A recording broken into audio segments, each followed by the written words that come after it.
క్షణం క్షణం మీ ముందుకు సమాచారం.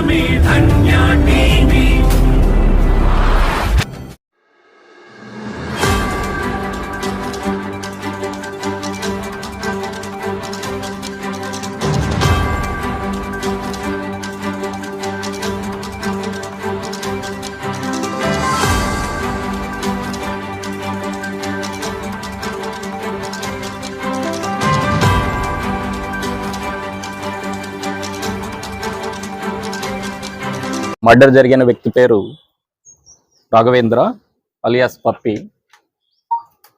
ఆయనకి రౌడీ షీట్ కూడా ఉంది 2 టౌన్ పోలీస్ స్టేషన్లో. మీకు అందరికీ కూడా తెలిసి ఉంటుంది 2014 అంతకు ముందు ఇక్కడ సునీల్ గ్యాంగ్, దానికి ప్యారలల్గా పప్పి గ్యాంగ్ అనేది ఒకటి ఉండేది. ఈ చనిపోయిన వ్యక్తి ఆ పప్పి గ్యాంగ్కి నాయకుడు.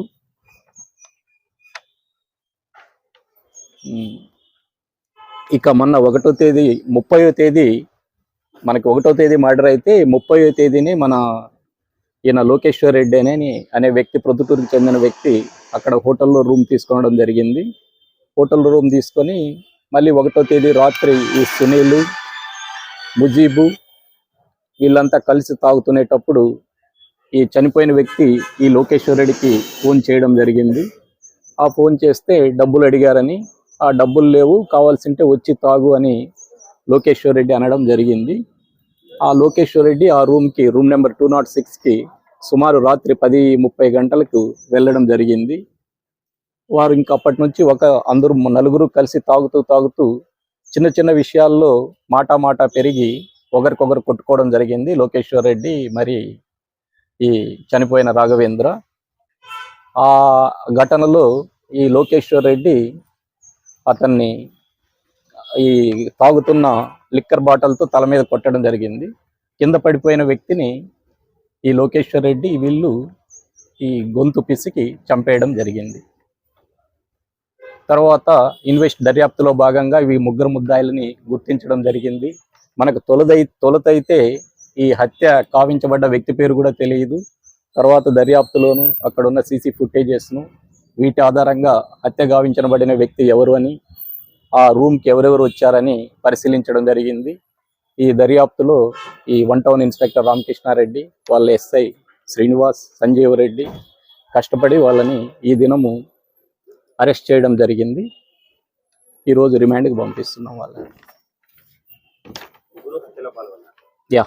ముగ్గురు పాల్గొన్నారు. మాట అంటే ఇప్పుడు యాక్చువల్గా అయితే లోకేశ్వర్ రెడ్డి ఆ రూమ్కి వచ్చాడు. రూమ్కి వచ్చే టైంకి లోకేశ్వర్ రెడ్డి కాదు, ఈ చనిపోయిన వ్యక్తి రాఘవేందర్ రూమ్కి వచ్చినప్పటికి లోకేశ్వర్ రెడ్డి, ముజీబు, సునీలు ఆల్రెడీ ఉన్నారు మార్నింగ్ నుంచి. అక్కడ మార్నింగ్ నుంచి ఉన్నప్పుడు ఈ చనిపోయిన వ్యక్తి ఫోన్ చేస్తే రూమ్కి రమ్మన్నాడు. రూమ్కి వచ్చినప్పుడు ఈ చనిపోయిన వ్యక్తి లోకేశ్వర్ రెడ్డికి మాత్రమే తెలుసు, ఈ ఇద్దరికి తెలియదు.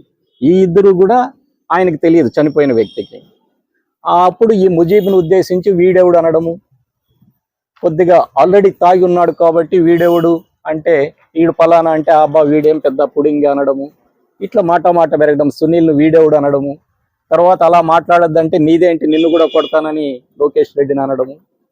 ఈ విధంగా మాట పెరిగి ఒకరికొకరు కొట్టుకోవడం జరిగింది.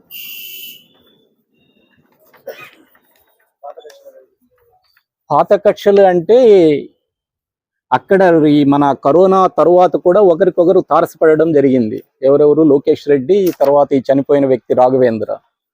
ముఖ్యంగా కంట్రీ క్లబ్ అది రాయల్ కౌంటీలో వీళ్ళ ఫ్రెండ్ ఏదో మందు తీసుకుంటున్నాడు, లోకేష్ రెడ్డి ఫ్రెండ్. ఆ టైంలో ఈ లోకేష్ రెడ్డి ఫ్రెండ్కి ఈ చనిపోయిన వ్యక్తికి సరిపడక ఆ క్లబ్లో అక్కడ రాయల్ కౌంటీలో ఉన్నాడని తెలిసేసి ఈ చనిపోయిన వ్యక్తి ఈ లోకేష్ రెడ్డికి ఫోన్ చేసి నువ్వు అక్కడే ఉండరా, నేను వచ్చి కొడతాను అని అనడము. ఆ టైంలో ఆ వ్యక్తి ఈ లోకేష్ రెడ్డికి ఫోన్ చేస్తే నువ్వు అక్కడే ఎందుకు రా ఉండడము, వాని విషయం తెలుసు కదా, అన్నెసెసరీగా కొట్టడం ఇదంతా ఎందుకు, వాడు కొడతానంటే నువ్వెందుకు ఉంటావు అక్కడని అక్కడ నుంచి పొమ్మరడం జరిగింది. ఆ విధంగా లోకేష్ రెడ్డి వీడు మళ్ళీ చనిపోయిన వ్యక్తి అక్కడికి వెళ్ళడము, ఆ మనిషి లేకపోతే అక్కడున్న వాళ్ళ ద్వారా లోకేష్ రెడ్డి చెప్తేనే వాడు అక్కడ నుంచి వెళ్ళిపోయినాడని తెలుసుకొని లోకేష్ రెడ్డి నెంబర్ కనుక్కొని లోకేష్ రెడ్డికి ఫోన్ చేయడము. అప్పటి నుంచి ఇద్దరి మధ్య ఒక సన్నిహిత్వం ఏర్పడము. తర్వాత ఒకసారి ఈ లోకేష్ రెడ్డి తాగుతుంటే లోకేష్ రెడ్డి ఫ్రెండ్ తాగుతుంటే వాడు వచ్చి తాగుతూ ఈ చనిపోయిన వ్యక్తి కూడా వచ్చి తాగుతూ లోకేష్ రెడ్డి ఫ్రెండ్ను కొట్టడము. ఆ విషయంలో కూడా అప్పుడు కూడా అక్కడ తగాదా పడ్డారు. అక్కడ రాయల్ కౌంటీలో తగాదా పడితే ఈ లోకేష్ రెడ్డి వాని మీద చనిపోయిన వ్యక్తి మీద బాటలతో విసరడము ఇవన్నీ జరిగాయి. ఆ విధంగా చిన్న చిన్న ఇష్యూస్ మనస్పర్ధలు అయితే ఇద్దరి మధ్య ఉన్నాయి. అయితే ఆ చనిపోయిన వ్యక్తి లోకేష్ రెడ్డికి అప్పుడప్పుడు ఫోన్ చేయడము, ఈ డబ్బులు అడగడము, మందు అడగడము ఇవన్నీ జరుగుతుంటాయి.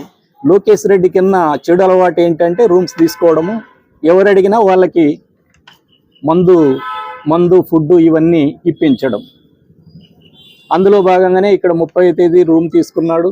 ఆ రూమ్ తీసుకున్నప్పుడు కూడా చాలా మంది ఆడ సీసీ ఫుటేజెస్ మనం అక్కడ హోటల్లోనే విచారిస్తే ఈ ముగ్గురే కాకోకుండా చాలా మంది 30వ తేదీ నుంచి ఈ లోకేష్ రెడ్డితో తాగడము, తినడము, వెళ్ళిపోవడము ఇదంతా జరుగుతుంది. అందులో భాగంగానే ఈ చనిపోయిన వ్యక్తి కూడా ఫోన్ చేయడము, నేను ఇక్కడే ఉన్నానని చెప్పడము, ఆ తాగకపోవడము. యాక్చువల్గా కొట్టినప్పుడు మామూలుగా మాట మామూలు ఇట్లా ఎవరైనా తాగిన వారి మధ్యలో జరుగుతుంటాయి మాట ఇవి. పెరిగినప్పుడు ఆవేశంలో కొట్టినా మళ్ళీ వెంటనే ట్రీట్మెంట్కి పంపిస్తారు. ఇక్కడ స్పెసిఫిక్గా చనిపోయిన వ్యక్తి యొక్క వ్యక్తిత్వం లోకేష్ రెడ్డికి తెలుసు కాబట్టి ఆయన బతికితే మళ్ళీ ఎక్కడ తనను చంపేస్తాడనే ఉద్దేశంతో చంపాను అని చెప్తున్నాడు లోకేశ్వర్ రెడ్డి.